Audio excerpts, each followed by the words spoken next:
Hello to all of you! Are you ready for one more session of self-torture? I know you like to see me suffering, but why can't we gearheads just be like normal people to go out, enjoy the sun, practice sports and being healthy? No, we have to go the hard way. It's the hard way or the highway, but we love it. So I have to confess you something very embarrassing. For a long time I don't fill up this car with fuel, and I work offshore in petroleum industry, and I was for 1 month out of home, so I couldn't remember last time I filled up this car. And just upon my arrival, I decided to take my wife to the grocery stores with it.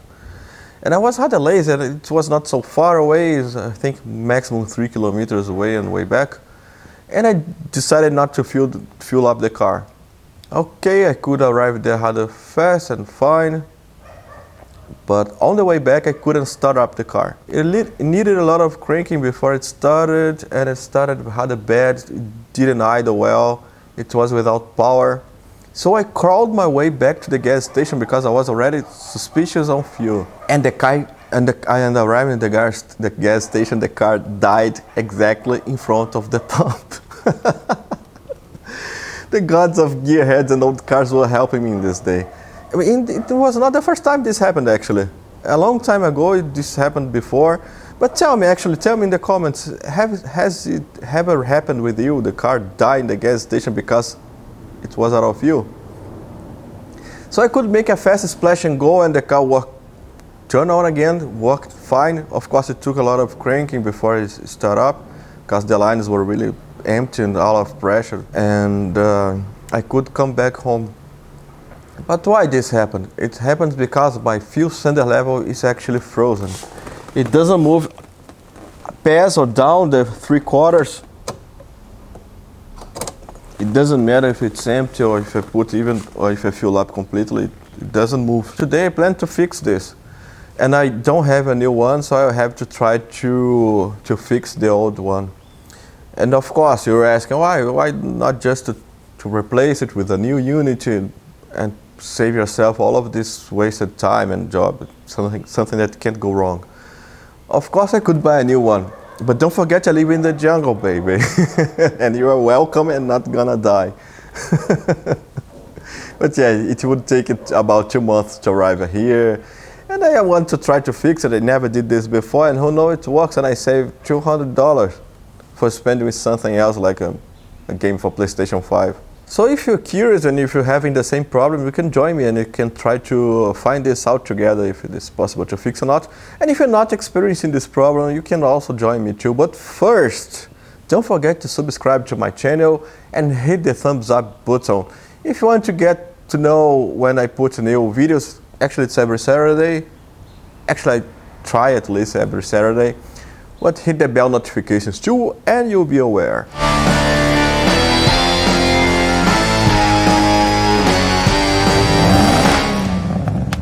Well, for now, I know it sits under this trace, I mean the fuel level sensor, and I have to remove this plastic trace. Probably both of them. One is for keeping the manuals and documentations of the car, and the other is the first aid kit. Oh look, this one is still the original one. Something fine to have because it has also the cover. Cool, and documents here. What is it? Oh look, there's even some kind of magazine or instructions how to use this. What's written there? Sofortmaßnahmen und Anflucht. I don't know what this means. But it's written in English below it. It's funny. It's once and in French too. Mesure d'urgence sur le lieu d'accident. Something like Doug the Mule would like to see. It's a quirk. And here is the car manual. Unfortunately I don't have the other booklet. I can't believe it was just really 3 screws to access that, but I can't see the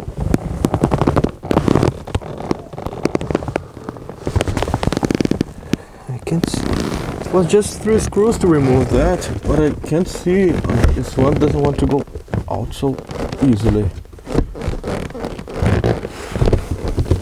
but I still can see the fuel cylinder. It turned up that the SEC is different from the sedan models. I didn't even needed to take this trays out. As you see, I took both them out, and but in reality I had to remove just the back seat, especially the rear of the seat and one cover here. And this piece of trim, I should pop it out, and I have full access to the fuel cylinder level. I think I'd do best to put some rags in here, because I suspect lots of fuel gonna spill out inside of the car, and the smell of gasoline will stay forever. So look the size of the tool I had to use. I think this is a 20-inch bar maybe, and this is a 46 socket, and it was rather tight. I have to put a lot of force in this. It was not so easy. So here is the part. The car already gave birth to this child. So let's find out how to open this up and try to clean.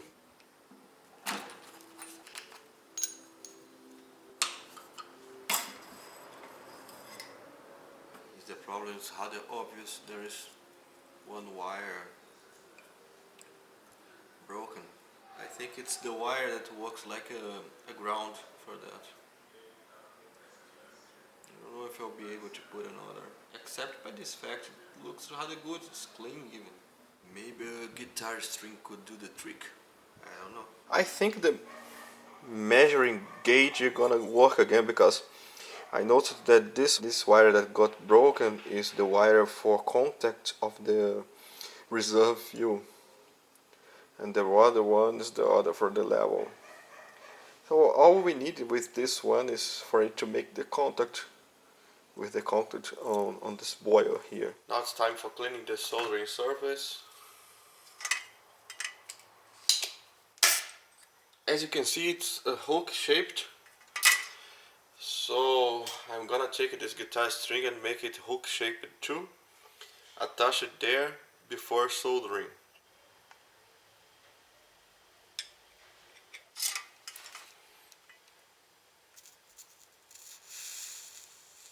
Again, when cleaning the other soldering point.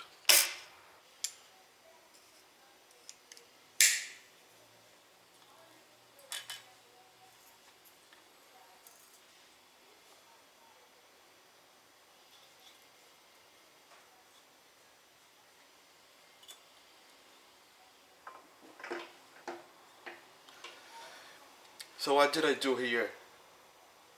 I put some vice grips holding the wire and use the vice grips own weight with gravity to tighten the wire up while I make this soldering. So why have I used this guitar string? Because most of wires are made of copper or nickel, and both of these metals, they react with gasoline and could cause problems to the system, the car system, with some sulfites.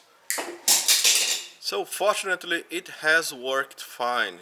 Now it's marking. I'm not sure if it's marking accurately, but first I have to fill up the tank to the end and then drive everything to empty.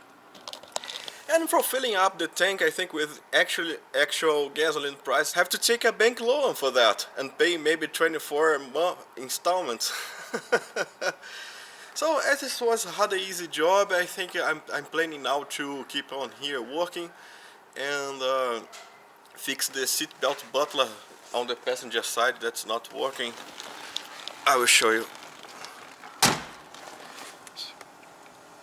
This car has this seatbelt delivery system, and unfortunately it's working just in the driver's side.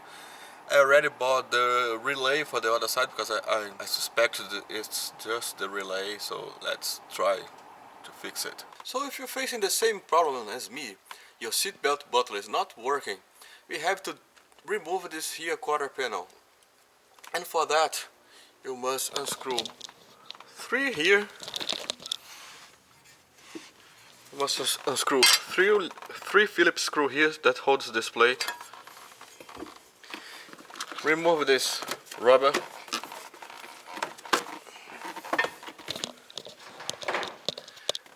Remove this little panel here. You just need to pull it carefully. remove one small cap in here, and then you can have access one screw back there. Remove the switch. You have to press here the sides and pull it. I can use a flat blade for that. Remove one screw behind it. Remove one screw down here. Disconnect the battery. Release these wires and you're ready to go. It's not possible to remove the wires from the switch, you have to remove them here. Many screws and trimmings just for one here quarter panel. Only Mercedes does this. And that's why you probably like it, right? Because we are masochists. Don't forget to take a picture of these wires before you undo them. Because you must remember the correct order. Otherwise your power window will stop working, okay? If I wanted to take this panel far away or replace this panel, I will have to remove the seat belt too. But it won't be necessary as I'm going to work just on the bottler. I can just pay more seat belt off and put the panel back. So here it is, the seat belt bottler or extender, as Mercedes calls it. In all its glory. It was from a time when a car was very luxurious. Such kind of accessories was what matters. Nowadays we want just infotainment and self-driving abilities and so on. But in that time, probably this was the first car that comes with it. I like it. It's a very nice touch of luxury and care to details. I have the electrical diagram. I already put the link in the video description for this system. I think mine is better, just this relay here. I'm not sure. I have a new relay ready, but if that doesn't work, I'll have to replace everything. Also, if that works, I plan to lubricate the system. You see, it's rather dry, to make it last longer. Old one out, new one in. So hello guys, I finally could put the seatbelt extender or seatbelt bottler to work, and it was definitely not easy.